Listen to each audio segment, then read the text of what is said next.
السلام علیکم ورحمت الله وبرکاتو. دوستانو د منافقینو د پیژندګلوی اول برخه ته ښه راغلاست.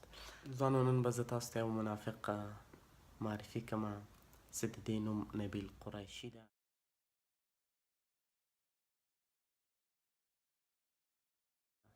د پاکستان څخه ده او دا مخکې هم مسلمان نه و، اسلامي بیکګراوند یې نه درلوده، بلکې احمدي یا قادیاني و چې بیا امریکا ته لاړه او هلته د پیسو له خاطره یې عیسویت قبول که، د دروغو قصېګانې شروع کړلې، بیا یې کتاب ولیکه چې زه د خدای په لټه کې ومه، نو ما عیسی علیه السلام پیدا که.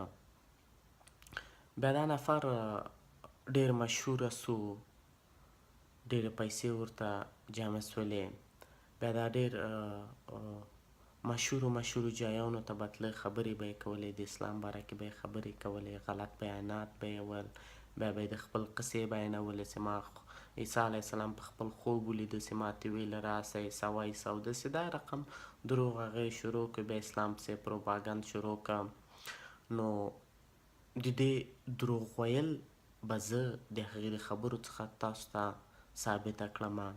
هغه داسې پوهنتون کې خبرې کولې او ویلې که زه اوس مسلمان وی، نو که زه تر اوسه پورې مسلمان وی، نو زه باید اوس سوریې ته تلمه، هلته به مې باید جهاد کاوه، نو ښه ده چې زه اوس مسلمان نه یم او دا جنګ ده او داسې ده. If I still believed in Islam and if I wanted to be faithful to Muhammad, I would have a hard time not going to Syria right now to fight for ISIS. It seems like they're doing what Islam commands. او که اوس وګورو، ځکه دا خپل اقرار کوي چې دا احمدي و، قادیاني و او د احمدیت یا په قادیانیت کې جهاد اصلا نسته، جګړه اصلا نسته، هغوی ردوي، هغوی دا جهاد نه مني سره.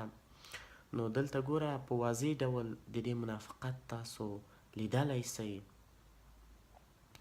او اوس به راسو د دې د خاتمې ته.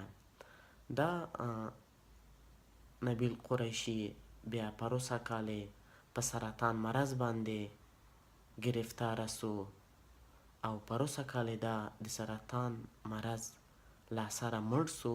چې تاسو یې دغه ویډیو Hello everyone, this is Nabil. Wanted to give you a quick update where we are. Not the best news. نو دوستانو د دې منافقینو چې په مختلفو پوهنتونو غربي ځایو کې خبرې کوي د اسلام په ضد، دوی ټولې مخکې هم مسلمان نه ول، نه اسلام باره کې څه، دوی قبلا هم مسلمان نه وو. نو هیڅکله د دې په خبرو مه راځئ، دوی هیڅ ویلو ته نه لري. چې انشاءالله زه به د نورې منافقینو څیرې در تاسو ته څرګند کړم او حتی بیا به افغاني منافقینو ته راسو چې دوی مخکې هم مسلمان نه ول، هسې اوس په قرآن باندې خبرې کوي، په اسلام باندې خبرې کوي. نو آسته آسته به د دوی څیرې تاسو ټول ته معرفي کړم. د دې په خپرولو کې موږ سره همکاري وکړئ، دا ویډیو خپره کړئ چې تر هغو ټول افغانان، ټول مسلمانان د دوی د منافقت څخه خبر سي.